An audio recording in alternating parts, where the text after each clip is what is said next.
Hello, students. Welcome you all. So, we are starting the chapter number 1, chemical reactions and equations. Let us start. Consider the following situations of daily life and think what happens when milk is left at room temperature during summers. An iron tawa pan nail is left exposed to humid atmosphere. Grapes gets fermented. Food is cooked. Food gets digested in our body. B. Respire. Daily life से ये जो activities है, जो भी हैं situations, इनको लेना है हमने देखें। समर में आप मिल्क को रूम टेम्परेचर पे अगर उसको ऐसे लेफ़्ट कर देंगे, छोड़ देंगे, आपका आयरन तवा हो गया। ग्रेप्स की बात की है, जब वो पक जाएंगे। उसके बाद फूड की बात की है, जो कुकड फूड होता है। Then food gets digested in our body, हमारी बॉडी में जो फूड जो डाइजेस्ट होता है। और बी रेस्पायर, जो हम रेस्पायर करते हैं, सांस पी लेते हैं। साथ ही जो break down of the food होती है रेस्पिरेशन प्रोसेस में। In all the above situations the nature and the identity of the initial substance have somewhat changed. ये जितनी भी सिचुएशन है ऊपर, इसमें हम क्या देखते हैं कि जो नेचर है और जो आइडेंटिटी है, जो इनिशियल जो सब्सटेंस था, इनमें स्टार्टिंग जो मटेरियल था वो क्या है, वो चेंज हो जाता है। We have already learned about physical and chemical changes of matter in our previous classes. Already हम डिस्कस कर चुके हैं फिजिकल और केमिकल चेंजेस के बारे में। Physical changes mean change in the physical property, और केमिकल चेंजेस में हमने पढ़ा था कि there is formation of new substances. Whenever a chemical change occurs, we say that chemical reaction has taken place. जब कभी भी एक जो है केमिकल चेंज होता है तो हम क्या बोलते हैं कि वहाँ पे क्या हुआ, the chemical reaction has taken place, कि वहाँ पे एक केमिकल रिएक्शन हुआ। You may perhaps be wondering as to what is actually meant by a chemical reaction. अब आप सोच रहे होंगे कि एक्चुअल में जो केमिकल रिएक्शन है क्या होता है। How do we come to know that a chemical reaction has taken place, हमें कैसे पता लगेगा कि एक केमिकल रिएक्शन हो गया है। Let us perform some activities to find the answer to these questions. ये एक्टिविटी है, इसको आपने रीड करना है। Burning of magnesium ribbon in air and collection of magnesium oxide in watch glass. इसमें मैग्नीशियम रिबन को हम बर्न कर रहे हैं, जला रहे हैं।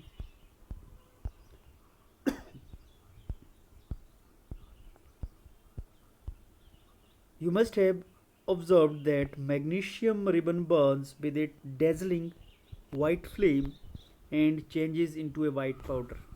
तो जब आप ये एक्टिविटी करेंगे तो इसमें हम पाएंगे कि जो मैग्नीशियम रिबन था वो क्या करता है, इट स्टार्ट बर्निंग, वो बर्न करेगा with dazzling white flame, white flame के साथ, हल्की सी ब्राइट वाइट फ्लेम के साथ जलेगा। And change into a white powder, और उससे क्या है, पाउडर बनेगा, white powder. This powder is magnesium oxide. ये जो पाउडर है ये है magnesium oxide. It is formed due to reaction between magnesium and oxygen present in the air. अब ये जो मैग्नीशियम ऑक्साइड की फॉर्मेशन देखी कैसे हुई, जब रिएक्शन हुआ मैग्नीशियम और ऑक्सीजन के बीच में। नेक्स्ट एक्टिविटी भी है, इसको भी आपने रीड कर लेना है। From the above 3 activities we can say that any of the following observations help us to understand whether a chemical reaction has taken place. जो ये एक्टिविटीज़ हैं, इनसे हमें क्या पता चलता है अब एक्टिविटी कि जो नीचे जो ऑब्जर्वेशन है, जो हमने ऑब्जर्वेशन की इन एक्टिविटीज़ में, वहाँ से हमें ये पता चला कि केमिकल रिएक्शन कब होगा। देखिए, एक जो केमिकल रिएक्शन है वो कब होगा, when there is change in state, change in colour, evolution of a gas, change in temperature. जब इन 4 चीज़ों में से कोई भी चीज़ आप ऑब्ज़र्व करेंगे, जो आप एक्टिविटी या प्रैक्टिकल करोगे, जिसमें आपके पास स्टेट चेंज हुई होगी, कलर चेंज हुआ होगा, या गैस इवॉल्व हुई होगी, या टेम्परेचर चेंज हुआ होगा, तो उस वक्त क्या बोलेंगे हम कि भाई ये एक केमिकल रिएक्शन हुआ है।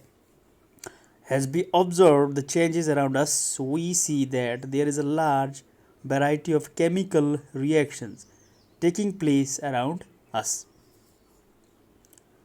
देखिए हम अपने आसपास जब चेंजेस देखेंगे तो वी विल फाइंड, क्या फाइंड आउट करेंगे हम कि large variety of chemical reaction, बहुत सारे जो केमिकल रिएक्शन है वो हमारे आसपास हर वक्त हो रहे हैं। We will study about the various type of chemical reactions and their symbolic representation in this chapter. तो इस चैप्टर में हम जो डिस्कस करेंगे different kinds of chemical reactions और उनकी जो सिंबॉलिक रिप्रेजेंटेशन है, सिंबल की फॉर्म में हम उनको कैसे रिप्रेजेंट करेंगे। Next is chemical equations. Activity 1.1 can be described as when magnesium ribbon is burnt in oxygen, it gets converted to magnesium oxide। Activity में हमें ये पता चला कि जब मैग्नीशियम जो रिबन उसको बर्न करेंगे ऑक्सीजन के साथ तो वो किस में कन्वर्ट हो जाएगा, it will get converted into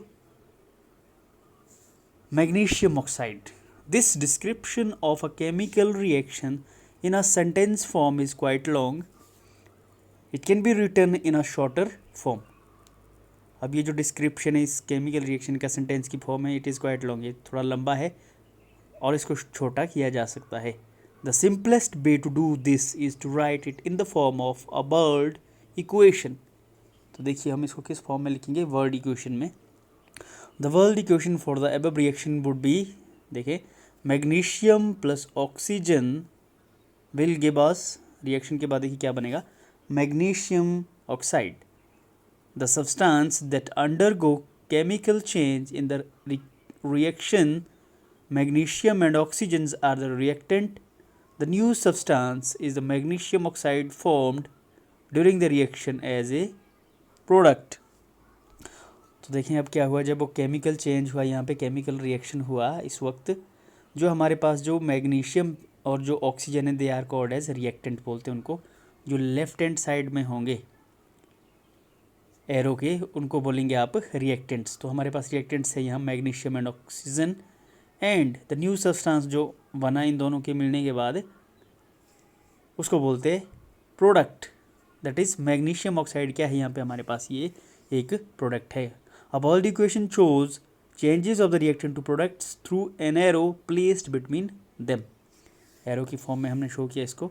the reactants are written on the left hand side, वही बात जो मैंने बताई आपको, we will write it on left hand side, whereas the product are written on the right hand sides with plus signs between them। Plus science लगेगा अगर एक से ज़्यादा रिएक्टेंट होंगे या प्रोडक्ट होंगे, तो दोनों के केस में क्या है, हम प्लस साइन पुट कर सकते हैं। The arrow head points toward the product and show the direction of the reaction. जो एरो लगाया है, जो तीर लगाया है, देखिए ये किसको रिप्रेजेंट कर रहा है, जो प्रोडक्ट की तरफ जो एरो है ये आपको डायरेक्शन बताएगा, the direction of reaction. Next is writing a chemical equation. इसके बारे में देखें अब। Is there any other shorter way for representing chemical reactions? Chemical reactions can be made more concise and useful if we use chemical formula instead of words। देखिए जो equation है हमारी chemical equation, उसको हम और प्रिसाइज और छोटा भी कर सकते हैं यदि हम क्या करेंगे, इंस्टेड ऑफ वर्ड्स, शब्दों के अलावा हम क्या करें, यदि हम सिंबल का इस्तेमाल करेंगे, जो फॉर्मूले है केमिकल फॉर्मूले उनका इस्तेमाल करेंगे। अ chemical equation represent a chemical reaction. हमारी जो एक केमिकल इक्वेशन है वो एक केमिकल रिएक्शन को बताती है। If you recall formulae of the magnesium, oxygen and magnesium oxides, the above word equation can be written as। यदि हमें सिंबल्स पता होंगे, फॉर्मूले पता होंगे इनके एलिमेंट्स के, सब्सटेंस के, तो हम क्या है उन्हें लिख के जो है इक्वेशन इस तरह से बनाएंगे। देखें magnesium that is Mg plus oxygen O2 will give us MgO, magnesium oxide. Count and compare the number of atoms of each element on the left hand side and right hand side of the arrow। अब count करने हैं number of atoms हर एक element के हमने both side. Is the number of the atoms of each element the same on the both sides? If yes then the equation is balanced. यदि जो number of atoms हर एक element के, मान लीजिए oxygen हो गया आपके पास, लेफ्ट हैंड साइड में इसके 2 एलिमेंट है जैसे O2 है, राइट हैंड साइड में भी इसके यदि 2 है तो क्या बोलेंगे हम कि जो इक्वेशन है वो बैलेंस्ड है. लेकिन अगर क्या है कि एक तरफ जो लेफ्ट हैंड साइड में ऑक्सीजन 2 है और राइट हैंड साइड में एक या एक से ज़्यादा है, 3 या 4 है, तो हम क्या बोलेंगे कि जो ये इक्वेशन है ये बैलेंस्ड नहीं है. If not, then the equation is unbalanced because the mass is not the same on the both sides of the equation. इस तरह से क्या होगा, जो मास जो है वो सेम नहीं होगा दोनों तरफ, तो हम उस इक्वेशन को क्या बोलेंगे तब, unbalanced. Such A chemical equation is a skeletal chemical equation for a reaction. इस तरह की जो केमिकल इक्वेशन है वो क्या है, एक तरह का वो स्केलेटल है, स्केलेटल केमिकल इक्वेशन है वो for a reaction. Equation is skeletal chemical equation for burning of magnesium in air. अब जो इक्वेशन 1.2 है देखिए वो क्या है, वो स्केलेटल केमिकल इक्वेशन है for the burning of magnesium in air. तो ये था केमिकल इक्वेशन. देखा हमने कि इसमें आपके पास बैलेंस्ड केमिकल इक्वेशन होगी और अनबैलेंस्ड होगी. अनबैलेंस्ड कौन सी होगी, अनबैलेंस्ड वो होगी जिसमें जो नंबर ऑफ एटम है बोथ साइड इक्वल नहीं होंगी. वेयर एज बैलेंस्ड वो होगी जिसमें नंबर ऑफ एटम दोनों साइड जो है बराबर होंगे. So next is our balanced chemical equations. Recall the law of conservation of mass that you studied in class 9th. That is, mass can neither be created nor destroyed in a chemical reaction. Laws of mass action, conservation of mass हमने पढ़ा 9th में कि mass can neither be created, ना तो mass को create किया जा सकता है, nor it can be destroyed.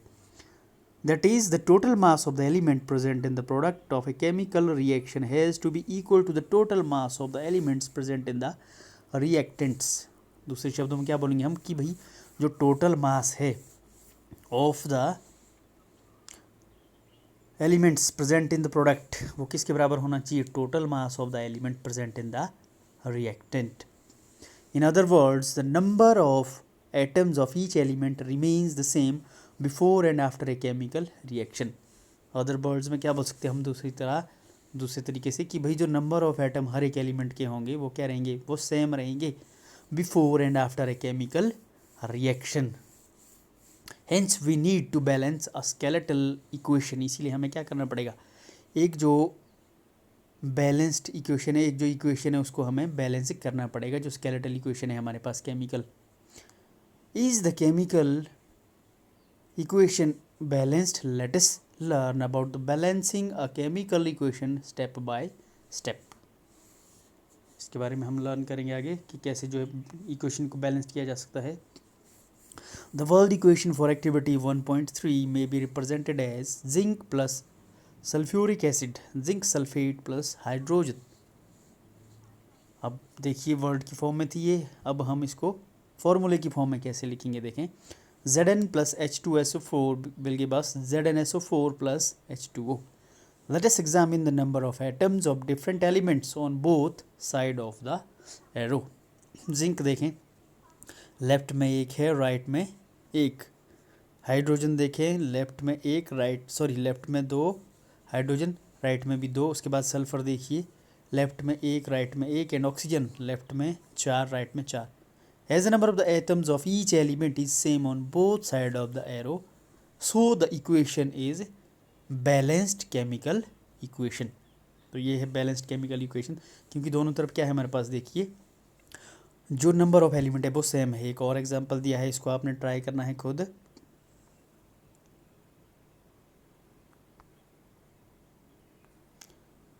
Next देखें अब क्या बता रहा है हमारे पास ये.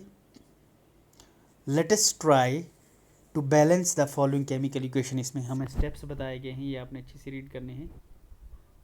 फॉर्मूला दिया आपके पास Fe plus H2O will give us Fe3O4 plus H2. To balance a chemical equation first draw boxes around each formula. Box draw करने आपने इस तरह से. Do not change anything inside the boxes while balancing the equation. अंदर हमने कुछ भी change नहीं करना है.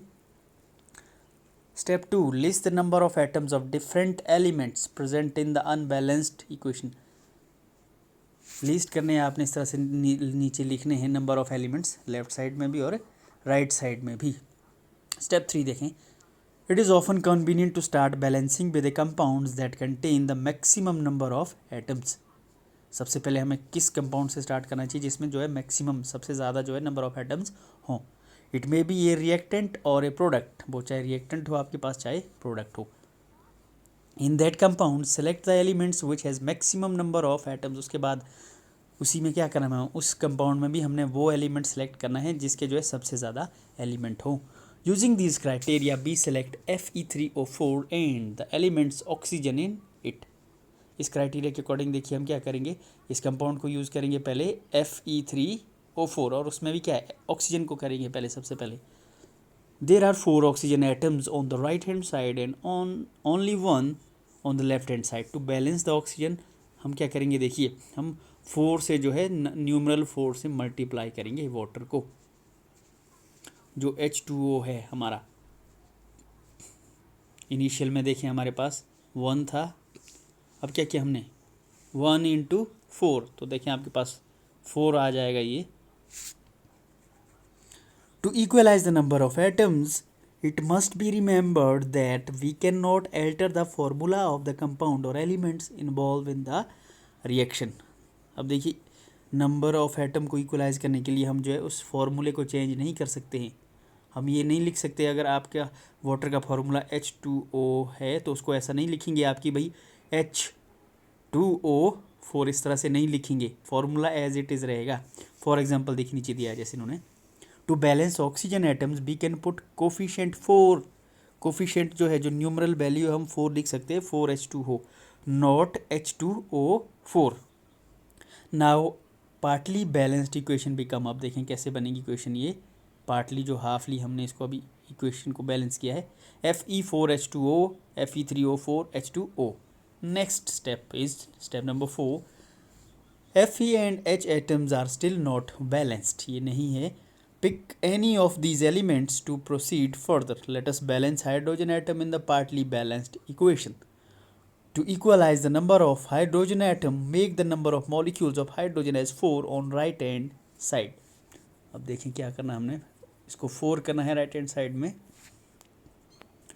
इनिशियल में। देखें उसके बाद टू बैलेंस करने के लिए क्या करेंगे हम, इस तरह से जो है 2 से मल्टीप्लाई किया है इसको इन रिएक्टेंट्स में देखें आपके पास और इन products. Now the equation would भी देखिए क्या बनेगी आपकी इक्वेशन। The equation would be Fe plus 4H2O Fe3O3 plus 4H2। This is also partly balanced chemical equation। Next देखिए अब स्टेप 5 में, examine the above equation and pick up the third elements which is not balanced। अब हमने third one करना है।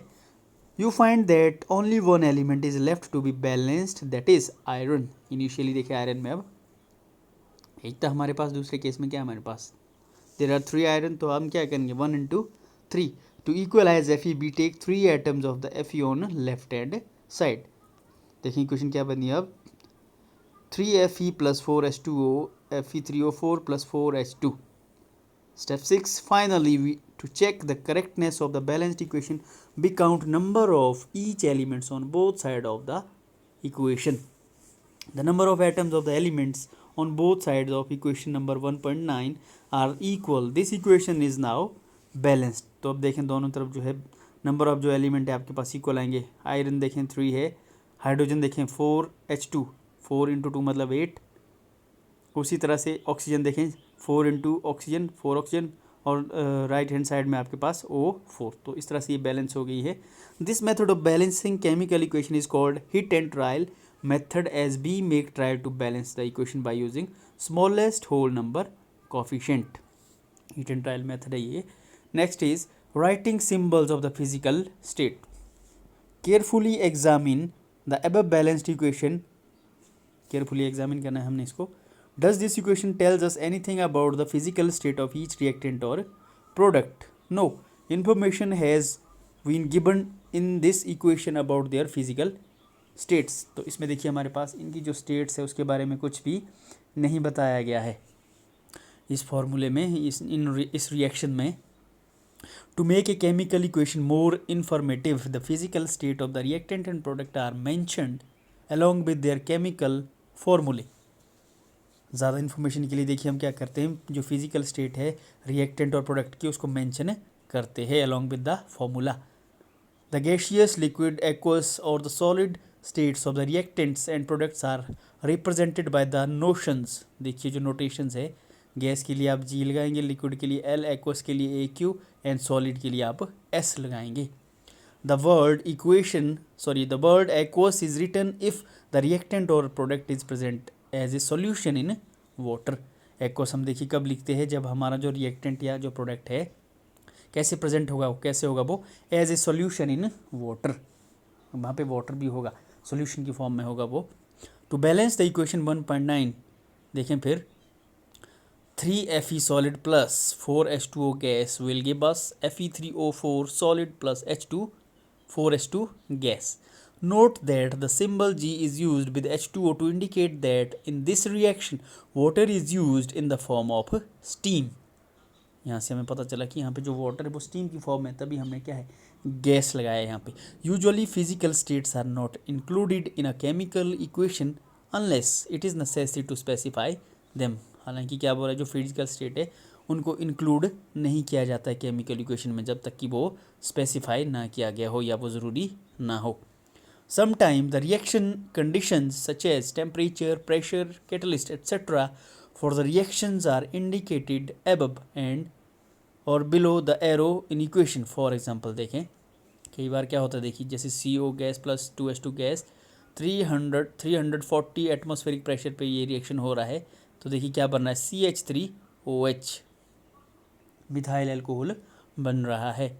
एक और reaction दिया देखिए, फोटोसिंथेसिस रिएक्शन हमारा 6CO2 aqueous plus 12H2O liquid sunlight और क्लोरोफिल की प्रेजेंस में रिएक्शन होगा. ग्लूकोज C6H12 वो 6 एक्वस बनेगा plus 6O2 aqueous plus 6H2O. Using these steps you can you balance equation number 1.2 given in the text earlier. वो आपने अब balance कर लेनी है. So this is all about the lecture of the day. Make sure you read it properly and try to understand whatever we have discussed so far. Thank you and have a good day. Stay safe, stay healthy.